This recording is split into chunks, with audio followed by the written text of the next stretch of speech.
ना दादी, ये तो अपनी इच्छा है। देखो कितना हंस रही है।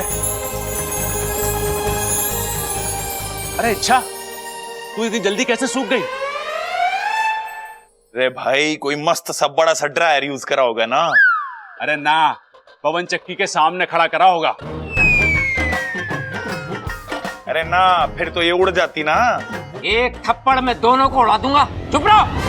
अच्छा बब्बल, चलो अंदर आओ। आज रुक जाओ तुम दोनों।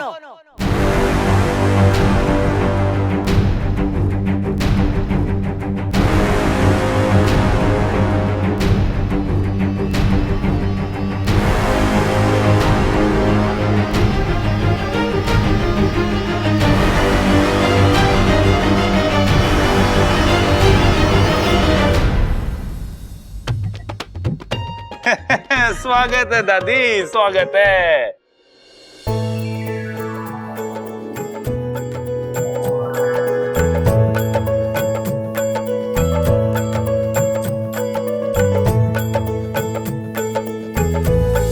जी फिर लंबी उम्र हो, सदा खुश रहो। मौत के मुंह से बाहर आए हो तुम दोनों। अब इन दोनों को पूजा घर में शिफ्ट करना पड़ेगा लगता है। चल अंदर चल। एक काम करते हैं, उसकी सफाई करेंगे पहले, फिर भगवान जी को हटा देंगे और इन दोनों को बिठा देंगे। ठीक है? चल तू मेरे साथ चल, मैं सफाई करूंगा।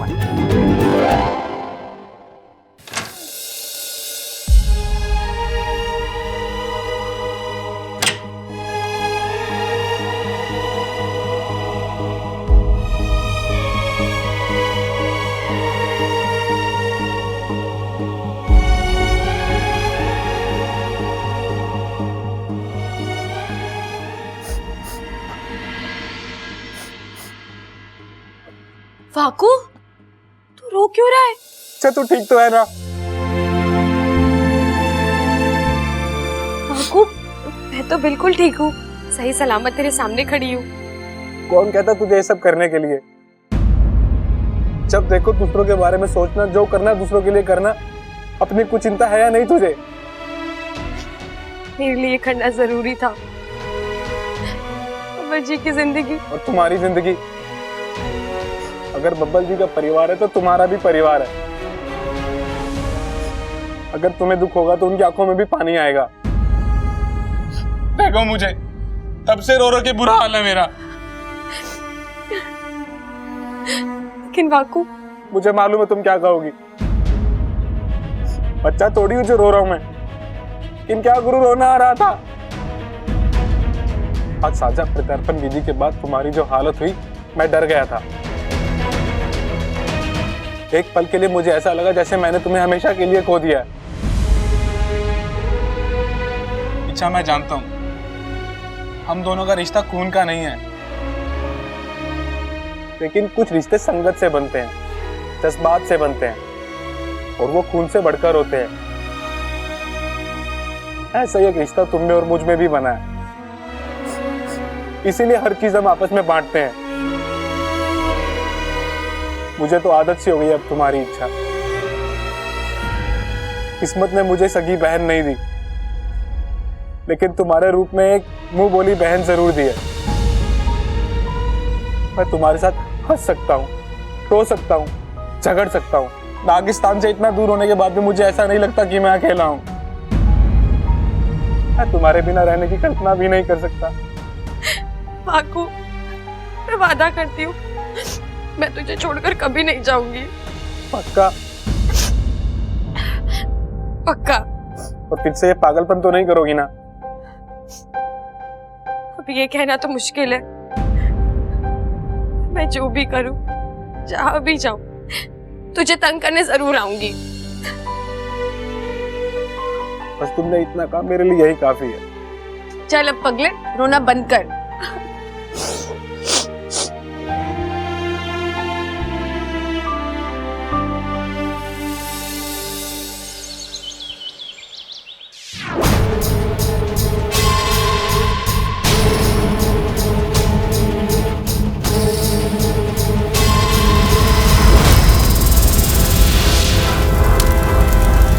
आग लगा देता है मेरा जहर, खाक कर देता है सब कुछ, तो फिर वो इंसान बचा कैसे? कैसे?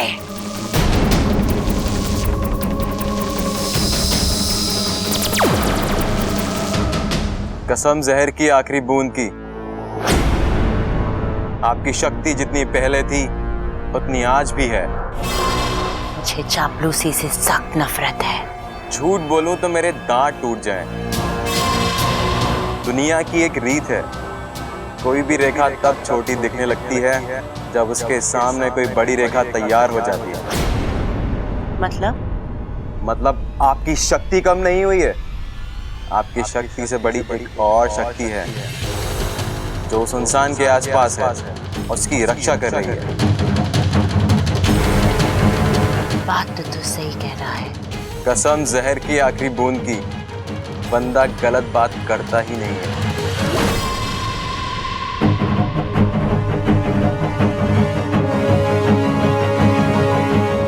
आखिर वो है कौन जो मेरे और मेरे पति के बीच आने की कोशिश कर रहा है?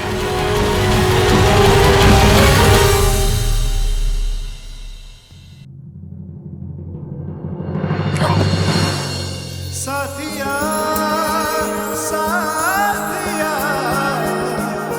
मेरे साथिया साथिया साथिया मेरे साथिया। अगर मेरे बस में होता तो मैं अभी आपकी फोटो खींच लेती। क्यों? बस ऐसे ही। अरे बता मुझे, तो मेरी फोटो क्यों लेनी है? वो क्या है ना, कोई है जो हमारे लाख कहने पर भी शर्माने से मना कर रहे थे और आज वो खुद शर्मा रहे हैं। हट, मैं शर्मा नहीं रहा हूँ, वो तो बस सही। वो तो बस क्या?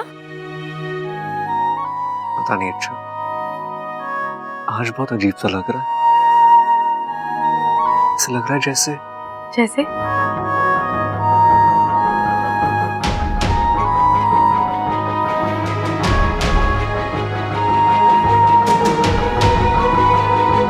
हाँ बब्बल जी, क्योंकि अब मेरी आधी जान आप में है। यकीन मानिए, एक सांस आप लेंगे और दिल इच्छा का धड़केगा। क्या क्या कहा तुमने? चांद सांस? नहीं नहीं नहीं, मेरा मतलब है बब्बल जी, अब मुझे बहुत काम है, मैं चल रही हूँ।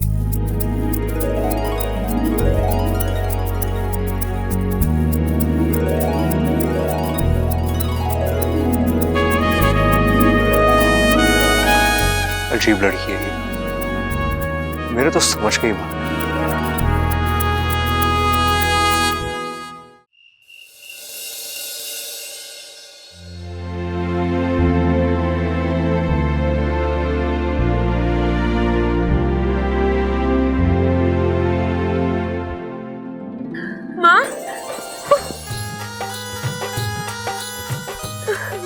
माँ भी अचानक? तुझसे मिले बिना रहा ही नहीं गया बेटा। तेरी बच्ची ने इतनी बड़ी परीक्षा पार की, तो उससे मिलकर उसे शाबाशी देना तो बनता है ना।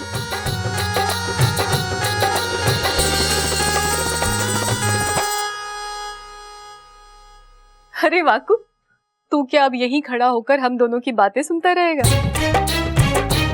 हम माँ बेटी की कुछ निजी बातें भी तो हो सकती है ना।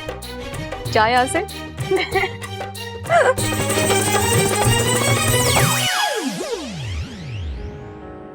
माँ, अच्छा किया जो आप यहाँ आ गई। मुझे आपकी बहुत याद आ रही थी। सच? क्यों माँ, आपको यकीन नहीं हो रहा? इच्छा तो जानती है, जान और दिल एक दूसरे से अलग होकर नहीं रह सकते बेटा। जहाँ जान होती है दिल भी वही होता है। माँ, इच्छा मैं तेरी माँ हूँ, मैंने तुझे जन्म दिया है। तेरे आंखों की चमक का मतलब मुझसे बेहतर और कोई नहीं समझ सकता। इच्छा, तुझे समझना होगा बेटा, हम नाग हैं। हम इंसान को अपनी जान देकर उस पर एहसान तो कर सकते हैं, पर अपना दिल देकर उनसे प्यार नहीं कर सकते। माँ मैं जानती हूँ, लेकिन बेटा लेकिन की तो यहाँ कोई गुंजाइश ही नहीं है।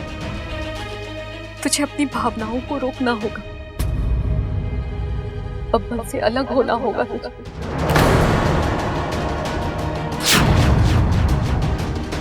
देख इच्छा, उनकी दुनिया और हमारी दुनिया एकदम अलग है, और एक नागिन और एक इंसान का रिश्ता इस जन्म में तो क्या, किसी भी जन्म में संभव नहीं है बेटा।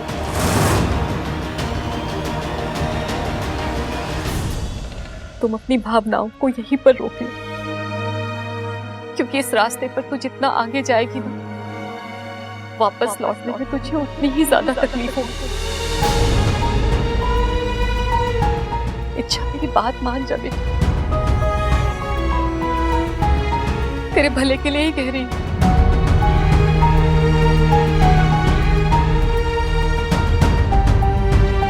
ठीक है माँ, मैं आपको वचन देती हूँ, मैं अपने आप को रोकूंगी, अपन जी से दूर रहूंगी और आपको फिर कभी शिकायत का मौका नहीं दूंगी।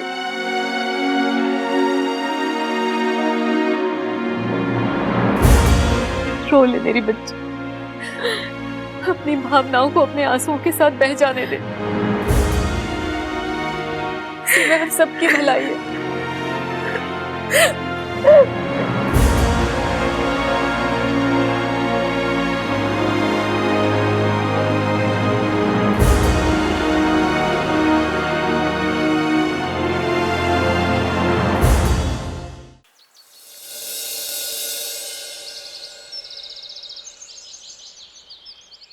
चलो चलो चलो चलो आजा सबल।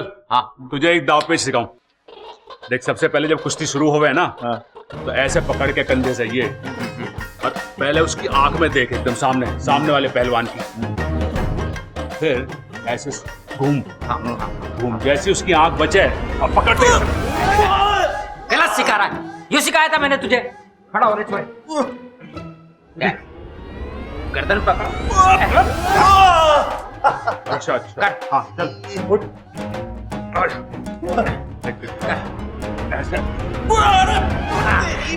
अरे पिताजी, 2-3 दाव मुझे भी लगाने दो, वरना ऐसा ना हो कि मैं मार खाता रह जाऊं और पटक ना आवे मुझे। बैठ भाई, ऐसा है, खड़क सिंह के अखाड़े में कुश्ती करने से कोई खड़क सिंह नहीं बन सकता। मैं अपने इन दोनों हाथों से 2-2 पहलवानों को उठा के पटक दूं, यह हर किसी के बस की बात ना है। फिर से शुरू करो कुश्ती, और बराबरी में खत्म होना चाहिए मुकाबला, ठीक है? दादी छोरा, इन पटाखों को तू घर से बाहर फेंका। देखा ना कितना बड़ा हादसा हो गया था इनकी वजह से। आज के बाद कोई भी पटाखा ना चलावेगा इस घर में। जी दादी। थैंक यू दादी, अब आपके इस फैसले से ना जानवर और पंछी भी खुश हो जाएंगे।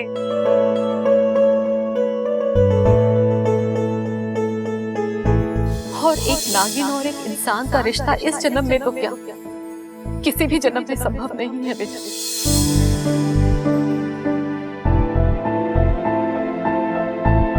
कौशल्या जी, नमस्ते नमस्ते अरे नमस्ते नमस्ते पंडित जी, आज सुबह सुबह कैसे आना हुआ? खड़क, मैंने इन्हें बुलाया था घर में गृह शांति की पूजा करने के लिए। पंडित जी देख के बताइए ना, कौन सा शुभ मुहूर्त है पूजा के लिए?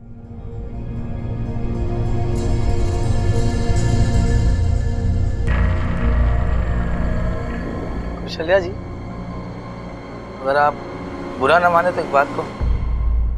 नहीं पंडित जी, कहिए। देखिए, मुझे आपके घर के गृह कुछ अच्छे नहीं लगे।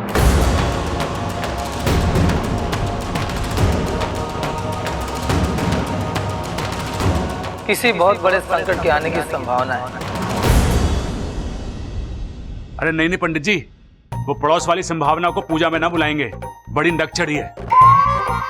अरे हाँ पंडित जी, हम दोनों स्मार्ट लोंडो को बेवकूफ कह रही थी वो। शैल्या जी, फिलहाल आपके घर पे बुराई का घनघोर साया है।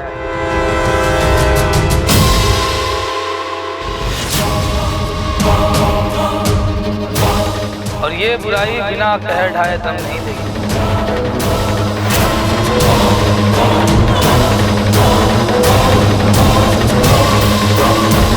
देखिए, मेरा काम था आपको चेतावनी देना, मैंने वो कर दिया। बाकी का काम आपको बाद में बता दूँ। या मिलते। नमस्ते नमस्ते नमस्ते। आशु, पंडित की बातों पे ध्यान मत दो, ये अगरबत्ती करता रहता है। जी नमस्ते।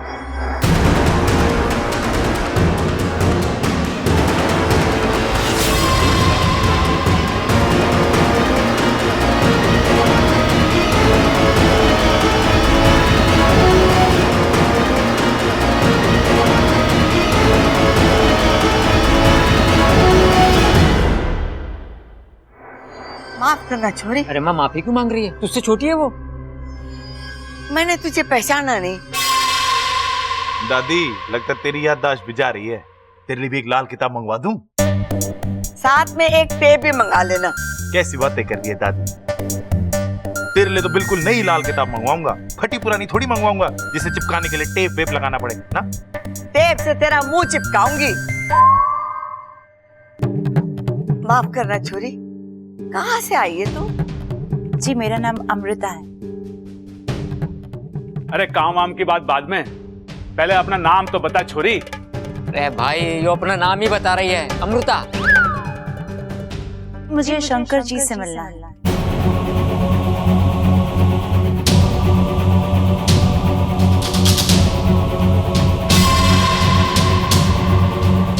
शंकर?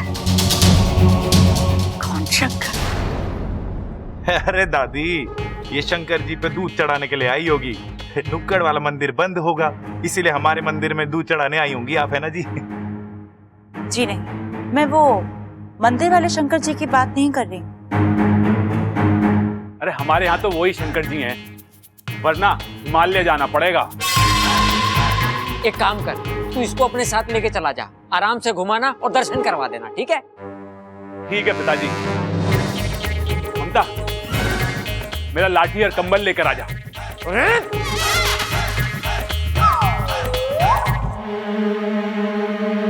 छोरी, तू किस शंकर की बात कर रही है? जी वो कौशल्या देवी के बेटे, उनकी।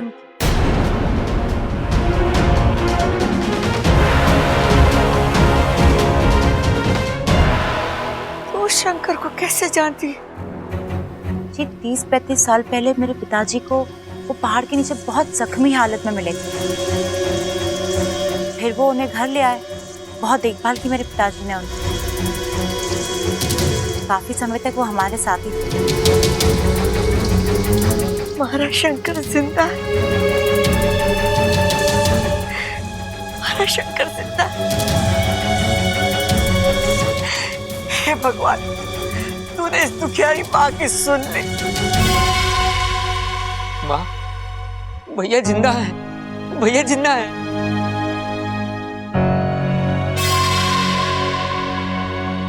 लेकिन अब कहाँ है जेठ जी छोरी? जी वो यहाँ नहीं आए। 2-3 साल पहले तो यही बोल के निकले थे कि वो अपने घर जा रहे हैं। मुझे लगा यहीं आए होंगे। छोरी, शंकर तो यहाँ ना है। लेकिन दादी अच्छा है, उनकी सलामती की खबर तो आ गई। अब शंकर ताऊजी भी जल्दी आ जाएंगे। जी याद आया, वो ये बोल के निकले थे कि वो घर आने से पहले कोई काम निपटा के ही घर आएंगे। हो सकता है कि वो काम करने गए हों। कैसा काम? जी वो तो उन्होंने मुझे नहीं बताया।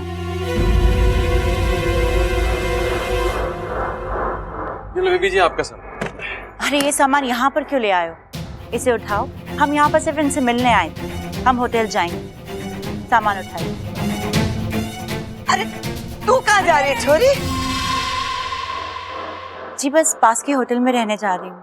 ये आई हूँ कुछ दिनों के लिए, फिल्म बना रही हूँ पहलवानों के ऊपर।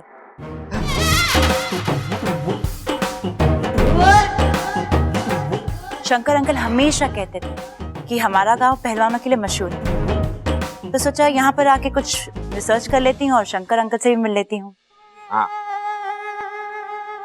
सिर्फ पहलवानी के लिए ना है, मेहमान नवाजी के लिए भी बहुत मशहूर है। हाँ जी, शहर में किसी के भी घर चले जाइए आप, वो आपकी बहुत अच्छे से मेहमान नवाजी करेगा। और तू क्या करेगा? छोड़ आऊंगा इसको किसी के घर।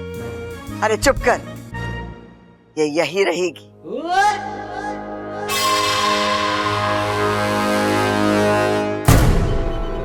ये नहीं जानते कि इनको ये मेहमान नवाजी कितनी महंगी पड़ी।